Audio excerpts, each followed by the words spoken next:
우리에게 주시는 하나님의 말씀 요한계시록 9장 1절에서 6절까지입니다. 함께 봉독합니다. 다섯째 천사가 나팔을 불 때 내가 보니 하늘에서 땅에 떨어진 별 하나가 있는데 그가 무저갱의 열쇠를 받았더라. 그가 무저갱을 여니 그 구멍에서 큰 화덕의 연기 같은 연기가 올라오매 해와 공기가 그 구멍의 연기로 말미암아 어두워지며 또 황충이 연기 가운데로부터 땅 위에 나오매 그들이 땅에 있는 전갈의 권세와 같은 권세를 받았더라. 그들에게 이르시되 땅의 풀이나 푸른 것이나 각종 수목은 해하지 말고 오직 이마에 하나님의 인침을 받지 아니한 사람들만 해하라 하시더라. 그러나 그들을 죽이지는 못하게 하시고 5달 동안 괴롭게만 하게 하시는데 그 괴롭게 함은 전갈이 사람을 쏠 때에 괴롭게 함과 같더라. 그날에는 사람들이 죽기를 구하여도 죽지 못하고 죽고 싶으나 죽음이 그들을 피하리로다. 아멘. 우리가 지난 시간에는요, 나팔 재앙 1, 4, 그러니까 나팔 부는 재앙 첫 번째부터 네 번째까지 우리가 살펴보았습니다. 첫 번째 나팔 재앙은 이 땅의 3분의 1, 두 번째 나팔 재앙은 바다의 3분의 1, 그리고 세 번째 나팔 재앙은 이 강들 그리고 물샘들 이런 것들의 3분의 1, 그리고 네 번째 나팔 재앙은 해달별 3분의 1.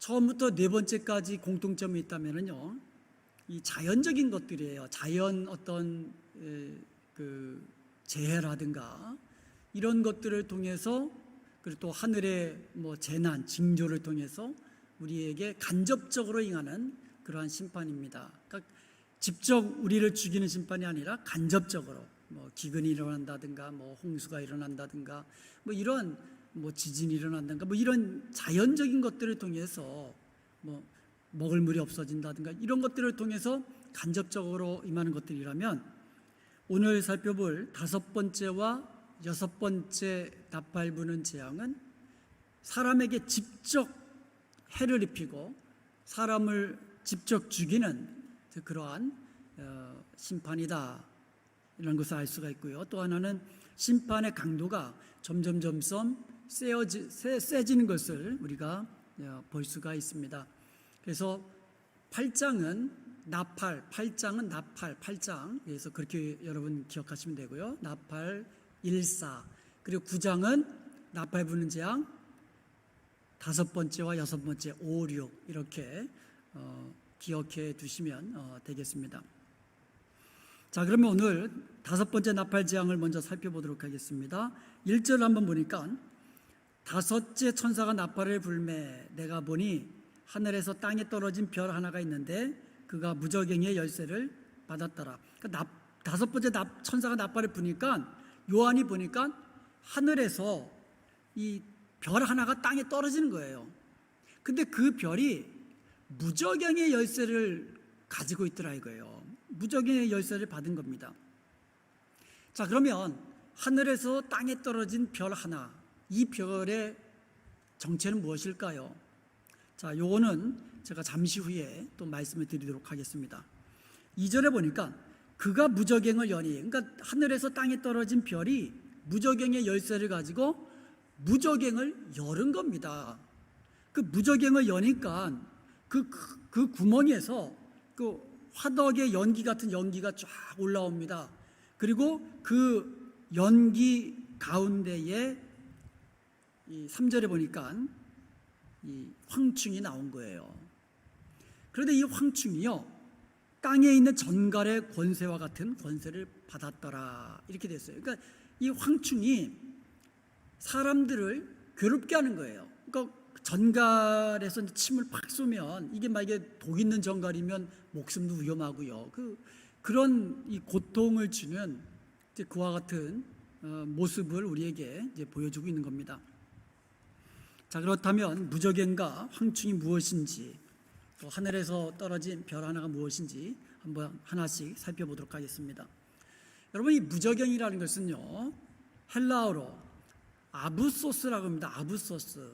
신약 성경에 9번 사용됐는데 7번이 요한계시록에 나와요. 한 번은 이제 누가복음 8장 31절에 보면 이제 갈릴리 건너편 거라사인의 지역에서 이제 예수님께서 군대 귀신 들린 사람에게 명해서 귀신에게 명하여 이제 나가라 하시잖아요. 그때 군대 귀신이 뭐라고 합니까? 무저갱으로 들어가게 하지 마시기를 강구했다 그랬거든요. 그 얘기는 이 무저갱이라는 것이 어떤 귀신들의 처소, 귀신들을 가두어두는 감옥, 뭐 이런 것을 우리가 생각해 볼 수 있습니다. 또 하나는 이제 로마서 10장 7절에 이렇게 사용되었고, 나머지는 전부 다 요한계시록에 사용됐다는 겁니다. 자, 그러면 이 무저갱이란 그 아부소스라는 말은요, 영어로 하면 아비스, 그러니까 바닥이 없는 깊은 심연, 이거를 다른 말로 하면 바름리스 핏, 그러니까 끝이 안 보이는 깊은 구렁, 이런 의미로 이제 사용되는 것이 이제 무저갱이라는 그러한 의미입니다. 그러니까 아주 그냥 끝이 없이 깊은 구렁이라는 거예요. 구덩이, 그런 뜻이죠. 자, 그러면 무저갱이 어떤 그 처소, 뭐 감옥 이런 것이라면, 그럼 그 속에 누군가가 갇혀 있어야 될 거 아닙니까? 자, 그러면 누군가가 그 속에 갇혀 있을까요? 오늘 그 본문에 보니까 황충이 무저갱에서 나왔다 그랬거든요. 그러니까 무저갱이 닫혀 있었던 거예요. 열쇠로 열어야만 무저갱을 열 수 있는 겁니다. 그것을 알 수가 있고요. 또 무저갱의 열쇠를 가지고 하늘에서 떨어진 별이 무저갱을 여니까 황충이 올라왔다 그랬거든요. 그러니까 그 황충은 무저갱에 갇혀 있다가 나온 거라는 것을 알 수가 있다고요. 그 다음에 계시록 9장 11절에 보니까 그들에게, 그러니까 황충을 말하는 거예요. 그들에게 왕이 있으니, 황충의 왕이 있다라는 거예요. 그들은 곧 무저갱의 사자라. 다시 말하면 무저갱에 또 누가 갇혀 있습니까? 무저갱의 사자가 갇혀 있는 거예요. 근데 계시록 20장 1절에서 3절까지 보면은요, 이제 천사가 무저갱의 열쇠를 가지고 이 하늘에서부터 내려와 가지고 용을 결박합니다. 용을 붙잡아 가지고, 이 용은 사탄이거든요. 왜냐하면 용을 붙잡으니 곧 옛뱀이요 마귀요 사탄이라 그랬거든요. 그러니까 사탄을 붙잡아 가지고 무저갱에다 가두어 버린 거예요. 1000년 동안. 그래서 1000년이 차린 후에 그 사탄이 잠시 놓인다 그랬거든요. 자, 이것으로 볼 때에 무저갱에 또 누가 갇혀 있습니까? 사탄이 결박되어 갇혀 있는 것으로 우리는 알 수가 있습니다. 그리고 계시록 11장 7절에 보니까 무저갱으로부터 올라오는 짐승이, 이런 표현이 있어요. 그러니까 무저갱에 갇혀 있는 짐승이 있다는 거예요. 이 짐승이, 무저갱에 갇혀 있는 짐승이 올라온다라는 거예요. 계시록 17장 8절에도 보면 내가 본 짐승은 하면서 짐승을 설명합니다. 전에 있었다가 지금은 없으나 장차 무저갱으로부터 올라와 멸망으로 들어가 있지 아니. 그러니까 무저갱은 지옥하고는 달라요. 그 계시록 17장 8절에 보니까 짐승이, 그러니까 요한이 짐승을 하나 봤는데 무저갱으로부터 올라오는 짐승을 봤단 말입니다. 근데 이 짐승이 무저갱으로부터 와가지고 올라와가지고 장차 멸망으로 들어갈 자다 그랬거든요. 그러니까 무저갱에는 황충도 갇혀 있고, 무저갱의 사자, 아마 사탄을 말하는 것 같아요. 사탄이 갇혀 있고, 그 다음에 짐승이 갇혀 있습니다. 물론 이 짐승이라는 것이 이 상징적인 것들이죠. 전부 다 황충도 마찬가지고요. 자, 그러면 이런 것으로 볼 때에 요한계시록에 나와 있는 무저갱은 사탄과 타락한 천사들, 그러니까 악한 영들, 또 사탄에게 권세를 받은 짐승, 이와 같은 것들을 가두어두는 어떤 감옥, 처소, 이와 같은 것을, 그러니까 임시적인 어떤 감옥 같은 것을 의미하는 것으로 우리가 볼 수가 있습니다. 계시록 9장 1절과 2절에도 보면 우리가 계시록 무저갱을 열 때에는 열쇠를 가지고 열어야 된다 그랬잖아요. 그 얘기는 무적행이라는 것은 한번 닫히면 열리지 않는다는 거예요. 반드시 열쇠를 가지고 열어야만 열 수 있는 것, 이것이 바로 이제 무적행이다. 이렇게 우리가 알 수가 있는 겁니다. 자, 그렇다면 무적행의 열쇠를 계시록에 보니까 누가 받았습니까? 계시록 9장 1절에 보면 하늘에서 땅에 떨어진 별 하나가 그랬거든요. 그러니까 하늘에서 떨어진 별 하나가 무적행의 열쇠를 받았어요. 그런데요, 계시록 20장 1절에 보면 천사가 또 내가 보니 천사가 무적행의 열쇠를 가지고 그랬거든요. 그러니까 계시록 9장에서는 하늘에서 떨어진 별 하나가 무적행의 열쇠를 가지고 무적행을 여는 것으로 되어 있고, 계시록 20장 1절에 보면 천사가 손에 무적행의 열쇠를 가지고 무적행을 여는 것으로 그렇게 되어 있습니다. 자, 그러면 이게 언제 열리는지 그 시점이 좀 차이가 있죠. 계시록 9장 1절에서는요, 5번째 천사가 나팔을 불 때 무적행이 열린 거예요. 그러면 계시록 20장은요, 천년 왕국, 그러니까 천년이 차기까지 사탄이 무적행에 갇혀 있다가 천년이 참에 잠시 놓였다 그랬거든요. 그러니까 천년 왕국 이후에 무적행이 열리는 것으로 그렇게 알 수가 있습니다.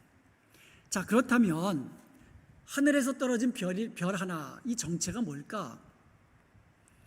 어떤 사람들은 하늘에서 땅에 떨어졌으니까 이거는 마귀다, 악한 영이다, 이렇게 나름대로 해석하는 사람도 있어요.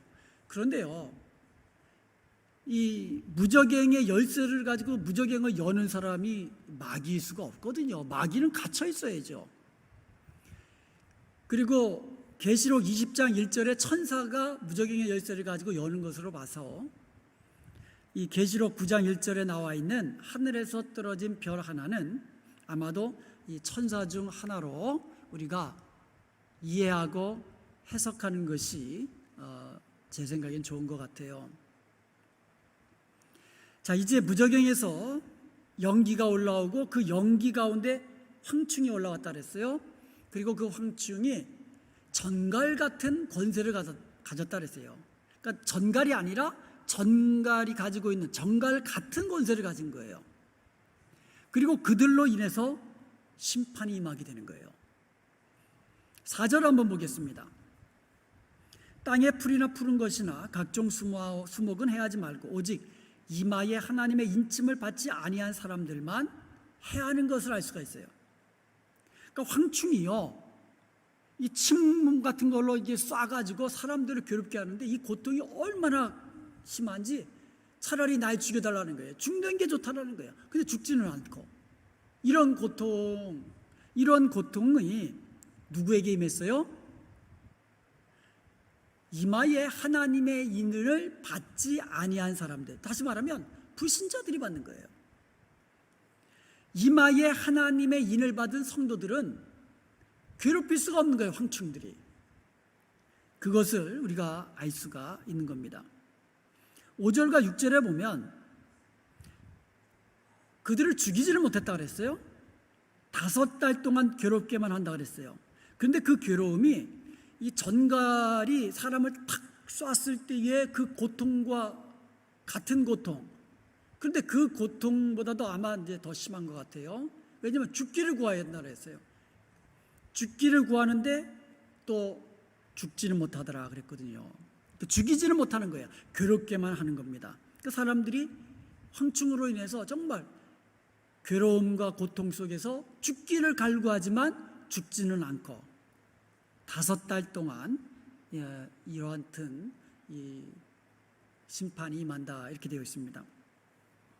자, 그럼 황충들의 모양을 한번 보겠습니다. 황충들의 모양, 전쟁을 위하여 준비한 말들, 7절부터 10절까지 보면 전쟁을 위하여 준비한 말들 같다 그랬어요. 말이 아니에요.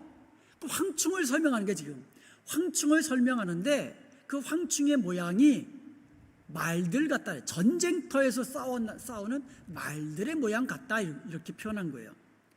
자, 이 황충의 머리가 있는데요. 머리에는 금 같은 관 비슷한 것을 쓴 거예요. 그러니까 금면류관 같은 것을 쓴 겁니다. 그리고 얼굴은 사람의 얼굴처럼 생겼고, 그 다음에 사람의 얼굴이라는 뜻이 아니에요. 왜냐하면 우리가 보통 원숭이를 사람의 얼굴 같다 그러잖아요. 그러니까 근데 원숭이가 사람은 아니잖아요. 그러니까 황충을 설명하는데 얼굴은 사람의 얼굴 같이 생겼더라, 그런 뜻이에요. 그 다음에 황충이 그 머리털이 있는 거예요. 근데 이것이 여자의 머리털과 같다 그랬거든요. 그리고 이 황충이 이빨이 있는데 사자의 이빨 같다 그랬고요. 그 다음에 가슴에 호심경이 있는데 철로 만든 호심경 같았다 그런 거예요. 그리고 날개가 있는데요. 이 날개 소리는요, 왜 전쟁터에서 막 말들하고 병거들이 전쟁터에서 막 달려가는 그런 소리가 나는 거예요. 이 날개짓을 하는데. 그러니까 황충에게 날개가 있다는 것을 알 수가 있고요. 이 날개 치는 소리가 이 전쟁터에서 말발굽 소리, 전차 바퀴 소리, 이런 소리가 나더라 이거예요. 그리고 이 전갈과 같은 꼬리와 쏘는 살이 있더라 이거예요. 그러니까 꼬리가 있는데 그 꼬리에서 살이라 그랬는데, 이 살은 그 스팅, 침 쏘는 거 있잖아요. 벌이 탁 쏘듯이, 전갈이 톡 쏘듯이 그걸 말하는 거예요. 그러니까 전갈에 꼬리 같은 그런 꼬리가 있었어요, 황충에. 그런데 거기서 침 같은 것으로 쏘는데 그것이 그렇게 고통스러운 거예요. 그리고 그 꼬리에 권세가 있는 거예요. 사람들을 5달 동안 해야 하는 권세가 있었더라, 이렇게 되어 있습니다. 이 5달이라는 기간은요, 노아 홍수 때 그 노아의 방주에 이제 딱 들어가고 나서, 노아의 가족들이 들어가고 나서 막 하늘이 뚫린 것처럼 비가 오고 만약에 땅에서 그냥 막 물들이 쏟아져 넘쳐서 40일 동안 그렇게 비가 내린 거예요. 그런데 그 비가 이게 빠지지가 않고 계속 이 땅을 덮고 있었던 기간이 150일이에요. 5달. 그래서 이 5달, 150일 동안 이 방주가 흘러가지고는 아라랏산에 멈춥니다. 이 아라랏산에 멈출 때가, 그때가 150일, 5달이에요. 그때부터 물이 빠지기 시작한 거예요. 다시 말하면 이 5달이라는 기간은요, 하나님이 심판을 위하여 정하신 때가 있다라는 거예요. 이게 무한정이 아니라 하나님이 이 심판의 기간을 정해 놓으셨다라는 것을 알 수가 있어요. 그 하나님이 정해진 그 심판의 기간 동안에 사람들이 황충에 의해서 고통을 받는다라는 거예요. 죽을 정도로 고통스러운 그러한 고통을 사람들이 겪게 된다라는 겁니다. 이것은요, 이 심판이 하나님의 주권 아래 있음을 우리가 알 수가 있어요. 하나님이 정하셨다는 거예요. 그 기간을. 그러니까 하나님의 주권 아래 이러한 심판이 임한다라는 것을 알 수가 있습니다. 11절에 보면 그들에게 왕이 있다 그랬어요. 그 왕이 무저갱의 사자라. 그 이름은 히브리어로 하면 아바돈이고 헬라어로는 아볼루니온이라 읽거든요. 아바돈이라는 히브리어는 멸망, 파괴라는 뜻이고요. 아볼루온이라고 그랬는데 원래는 아폴리온이에요. 아폴리온. 이 아폴리온이라는 헬라어는 디스토리어. 그러니까 이 아바돈은 파괴라는 뜻이고 아폴리온은 파괴자라는 뜻이에요. 파괴자.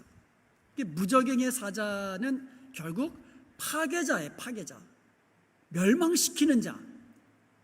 이와 같은 의미를 가진 이와 같은 황충들의 왕이 무저갱의 사자가 있더라 이겁니다. 자, 그러면 지금까지 우리가 황충의 모양과 또 황충이 사람들을 어떻게 괴롭게 하는지를 살펴보았는데, 자, 그렇다면 황충의 정체는 무엇일까요? 자, 이 황충은 뭐 메뚜기 떼와 같은 어떤 그 실제로 이 땅에 존재하는 어떤 그와 같은 이 곤충 비슷한 황충은 아니라는 것을 알 수가 있어요. 왜냐하면 무적행에서 나왔거든요. 그러니까 이 땅에 존재하는 것이 아니라 무적행에서 나왔거든요, 이 황충이. 그 다음에 이 황충이요, 땅에 풀이나 푸른 것이나 수목은 해하지 말라 그랬어요. 만약에 뭐 메뚜기 때나 무슨 뭐 황충이 정갈 그런 같이 쏘는 것과 같은 그와 같은 황충이라면 이 땅에서 수목도 해야 하고 풀도 해야 하고 곡식도 해야 하고 그럴 터인데 그런 건 아니거든요. 사람만 팍 쏴가지고 고통스럽게 하거든요. 그렇기 때문에 이 황충이라는 것이 어떤 문자 그대로 실제로 존재하는 어떤 그런 메뚜기 같은 어떤 뭐 황충 이런 것은 이제 아니라는 것을 알 수가 있습니다. 애굽의 10가지 재앙 중에 메뚜기 떼의 재앙이 있거든요. 이와 같은 이 재앙은 실제적으로 존재하는 메뚜기를 통해서 심판하신 거예요. 그런데 5번째 나팔 재앙에서 나오는 황충은 무적행에서 나온 황충이라는 거예요. 그렇다고 사탄은 아니에요. 왜냐하면 황충들의 왕이 있거든요. 그 무적행의 사자라는 황충의 왕이 있기 때문에 사탄은 아니라는 것을 알 수가 있어요. 그렇다면 황충은 어떤 사탄의 쫄개, 악한 영, 뭐 귀신들 이와 같은 것으로 우리가 이제 볼 수가 있는 거예요. 물론 우리가 사도 요한이 그 환상을 보고 우리에게 상징적인 언어로 이야기했기 때문에 우리가 정확하게 무적행이 뭐다, 황충이 뭐다라고 100% 확신할 수 있는 사람은 아무도 없는 겁니다. 그렇지만 문맥과 이런 것들을 우리가 살펴볼 때에 황충이라는 것은 사탄의 졸개, 그래서 불신자들 괴롭히는 어떤 그러한 역할을 감당하는 그 하나님의 심판의 도구로서 사용되는 그와 같은 악한 영이라고 이제 볼 수가 있습니다. 그런데 여기서 중요한 것은요, 이들은 하나님의 인을 이마에 받은 사람은 괴롭힐 수 없다라는 겁니다. 그런데 이들은요, 파괴하는 그와 같은 일, 막 괴롭게 하는 것을, 사람에게 고통을 주고 괴롭게 하고 이와 같은 일들을 하거든요, 악한 영들은. 그러니까 성도들에게 괴롭게 못하니까 더욱 불신자들에게 그냥 괴롭히는 거예요. 여러분, 사탄과 또 악한 영, 그 귀신들은요, 사람들을 괴롭게 하는 일을 합니다. 사람들에게 뭐 마약과 어떤 미움과 그리고 막 자살하게 하고 이와 같은 충돌을 일으켜가지고 알코올에 빠지게 하고 또 세상 것에 음란한 것에 빠지게 하고 이래가지고는 괴롭게 하거든요. 파괴하거든요. 가정을 파괴하고 관계를 파괴하고 이 사회를 파괴하고 그런 일을 하는데 다섯째 나팔이 울릴 때에 이 재앙은 사탄과 그의 그 졸개들이 하는 평상시에 하는 활동보다도 더 강도가 센 그와 같은 이 고통을 주는, 죽음보다도 극심한 고통을 주는 이제 그와 같은 것이다라고 우리가 정의를 이제 내릴 수가 있습니다. 주님의 재림이 다가올수록 사탄과 귀신들은요, 불신자들에게 어떻게 보면 자기를 따르는 어떻게 보면 자기를 따르는 자들이거든요. 사람들, 불신자들, 그들을 괴롭게 하는 것을 우리가 알 수가 있습니다. 하나님의 사람들은 하나님이 지키시기 때문인 것입니다. 이것을 우리가 믿는다면 우리가 마지막 때에 더욱더 믿음으로 굳게 서서 하나님이 우리에게 맡겨진 사명 감당하는 것이 우리 성도들의 본분인 줄로 믿습니다.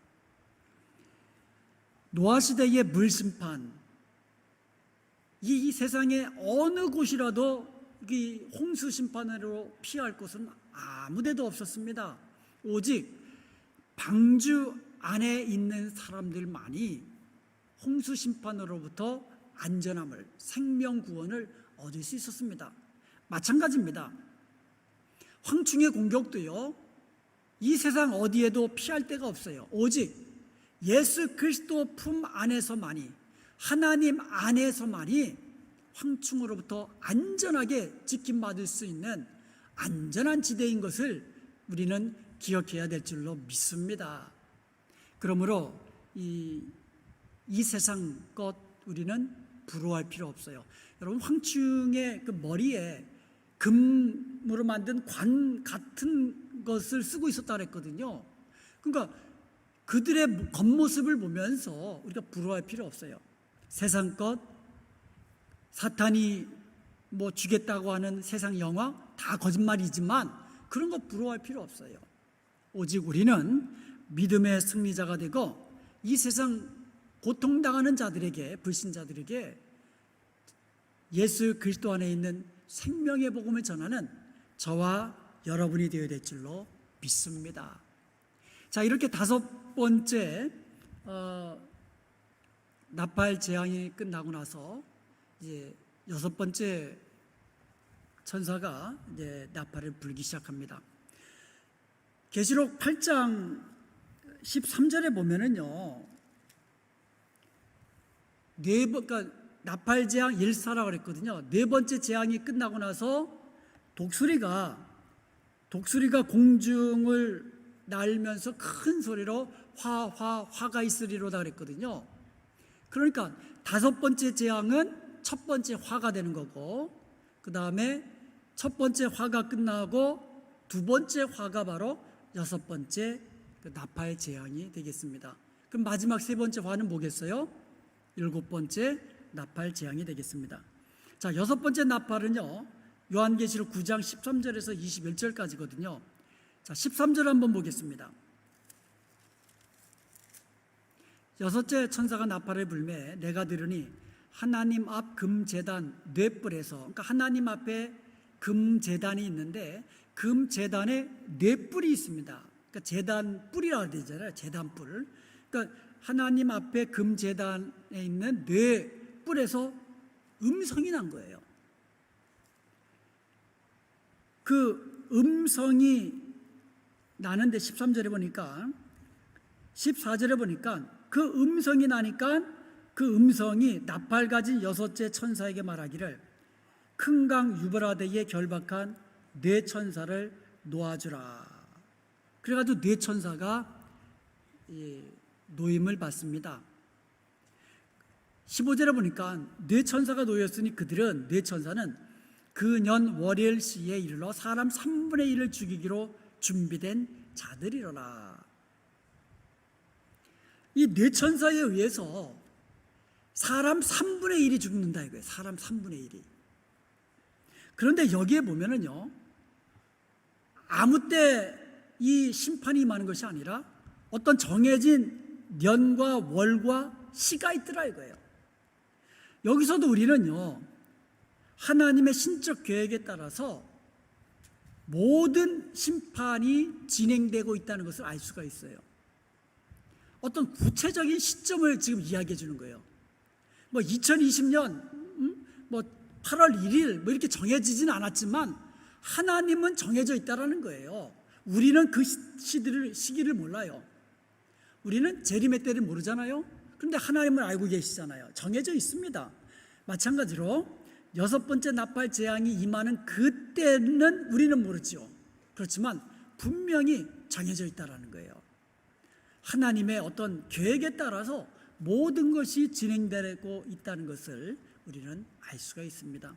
5달이라는 기간, 어떤 정해진 년과 월과 그 일과 시라는 구체적인 시점이 정해졌다는 것은 바로 하나님이 분명한 계획을 가지고 모든 것을 진행하고 계신다.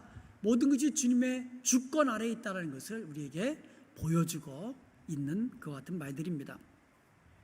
16절에 보니까 마병대의 수는 2만만이더라. 2만만 그러면 몇 명일까요? 2만만. 이 2만만이라는 말은요, 2억 명을 말하는 거예요. 2만 times 만. 그 2억이에요. 그러니까 어마어마한 이 수지요. 마병대. 그러니까 말 탄 사람들의 그 숫자 2억이 정말 어마어마한 숫자지요. 17절에 보니까 그 말들과 큰 그 위에 탄 자를 보니, 그러니까 사도 요한이요 말과 그 위에 탄 자를 본 거예요.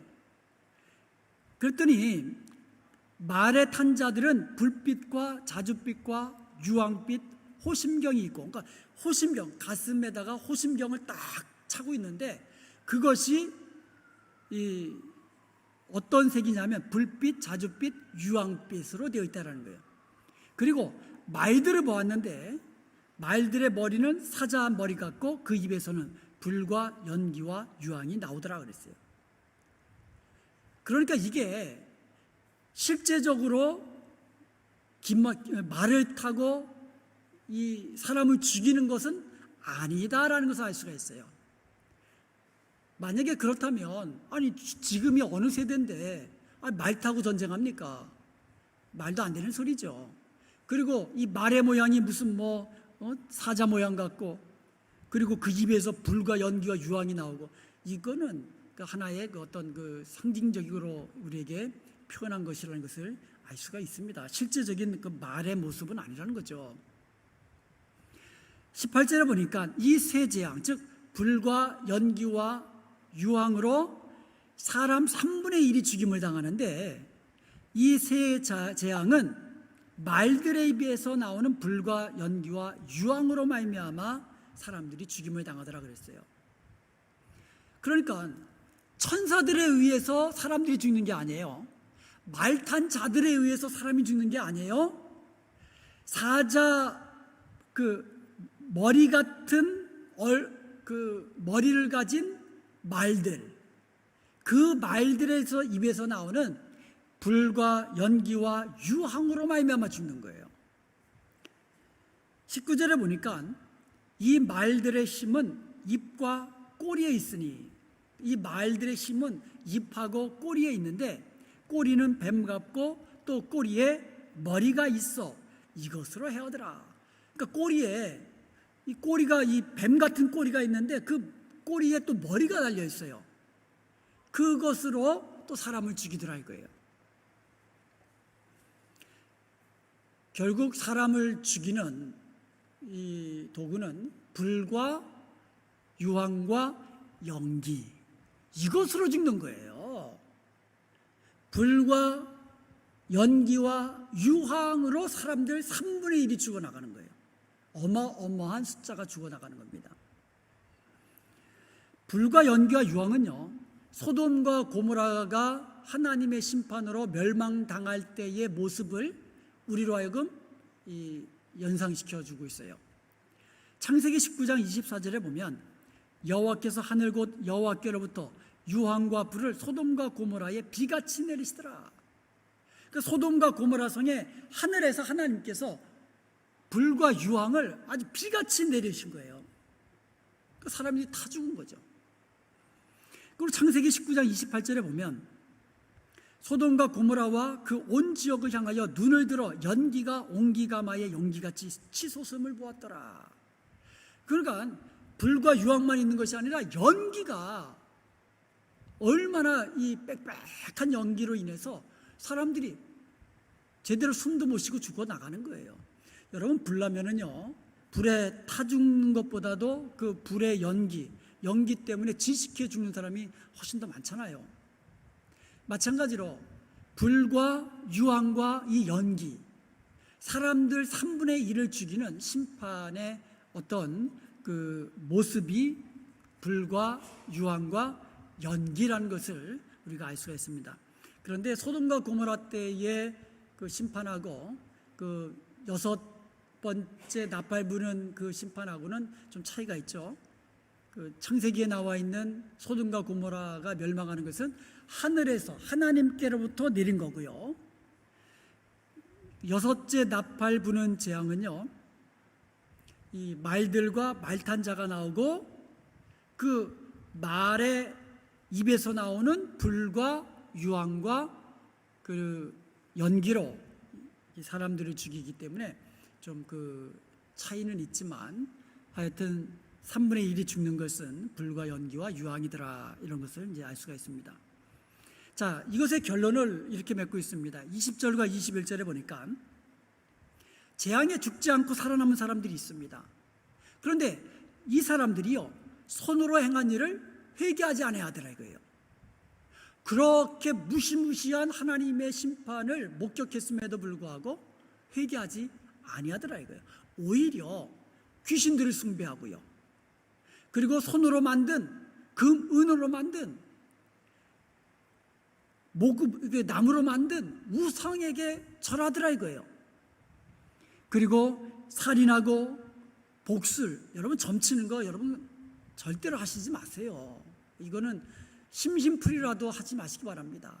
뭐 손금 보고 뭐 관상 보고 점쟁이한테 가가지고 그런 거 하지 마세요. 하나님이 미워하시는 겁니다. 그리고 음행, 마지막 때가 갈수록 점점 이 음행이 얼마나 우리 주위에 많습니까? 그리고 도둑질, 거짓말하고 이런 것들을 회개하지 아니하더라 이거예요.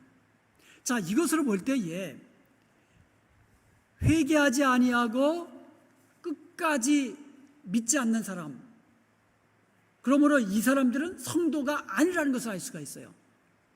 즉 다섯 번째도요, 다섯 번째 심판재앙, 나팔 부는 재앙 때에 이마에 하나님의 인을 받지 않은 사람들만 고통을 당하거든요, 심판에 의해서.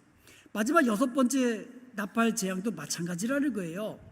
이렇게 극심한 심판에도 불구하고 회개하지 않아요. 예수님을 믿지 않아요. 하나님을 경외함으로 하나님 앞에 나와 무릎 꿇지 않아요. 오히려 더 귀신을 숭배하고요, 우상 앞에 엎드려 절하고요. 이와 같은 모습을 볼 수가 있습니다. 이들의 이런 모습은 하나님의 심판의 정당함을 반증해주고 있는 거예요. 하나님의 심판이 정당하다는 것, 끝까지 회개하지 아니하기 때문에 하나님의 심판 아래서 고통당하고 그리고 죽임을 당하는 하나님의 심판이 정당하다는 것을 운변해주고 있습니다. 자, 이렇게 해서 다섯 번째 나팔 부는 심판하고 여섯 번째 나팔 부는 심판 모습들을 우리가 살펴보았습니다. 그리고 나서 일곱 번째 나팔 부는 재앙으로 바로 넘어가지 아니하고 그 사이에 삽입이 나와요. 여섯 번째 인 끝나고 7장에서 14만 4천 구원받은 사람들의 무리, 천상에서의 이와 같은 삽입이 있었잖아요. 마찬가지로 여섯 번째 나팔 재앙이 끝나고 10장과 11장에서 삽입이 나옵니다. 10장은 작은 두루마리 책에 대한 환상이고요, 11장은 일일, 그래서 두 증인이라고 그랬잖아요. 두 증인에 관한 그와 같은 삽입이 나오고, 그래서 계시록 11장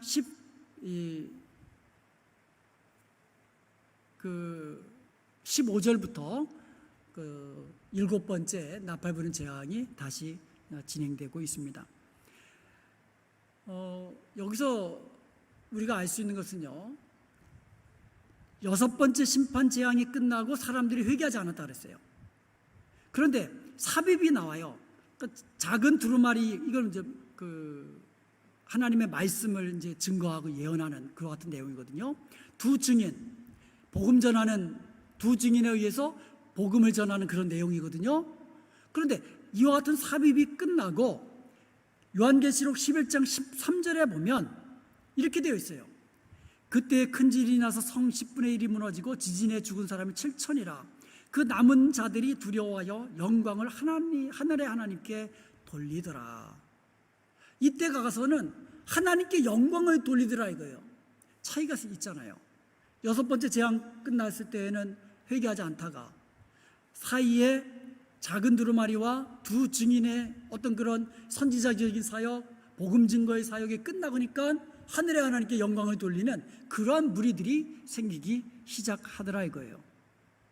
어떻게 이런 일들이 일어날 수 있습니까? 그 사이에 삽입이 있었기 때문이에요. 선지자들의 그 말씀 사역, 두 증인의 복음 전파 사역, 이것이 바로 오늘날 우리의 성도들에게 주는 마지막 때에 주시는 하나님의 메시지인 줄로 믿습니다. 우리 성도들은요, 종말의 때를 두려워해서는 안 돼요. 하나님의 심판을 두려워해서는 안 됩니다. 하나님이 심판하시는데 왜 하나님의 자녀된 성도들이 왜 두려워해야만 합니까?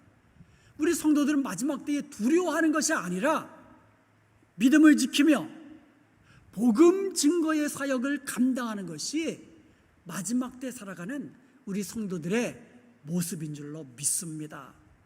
우리는 하나님의 날개 그늘 아래서 안전함을 누리는 성도인 것을 기억하고 우리 마지막 때에 믿음을 지키며 예수님의 그 이름 배반하지 아니하고 주님께서 우리에게 주신 사명, 땅끝까지 주의 복음을 증거하는 데 쓰임받는 저와 여러분 될 수 있기를 주님의 이름으로 간절히 축원드립니다.